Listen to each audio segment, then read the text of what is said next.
How to hide photos in iPhone.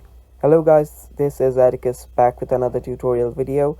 In today's video I'll teach you guys how you can hide your photos in your Photos app on your iPhone. So now let's get started. Now the first thing you'll want to do is open up your photos. Now on your photos, just select a photo that you want to hide.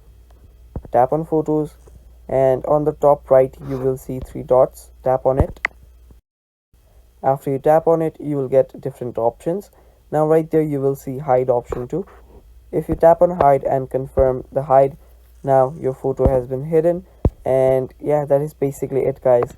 Now you can just select multiple photos too.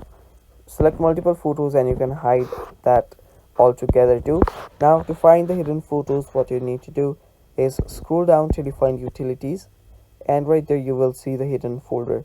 Tap on hidden, go through the face ID, and you're good to go. So it's that simple guys. That is how you hide your photo on iPhone. Thanks for watching.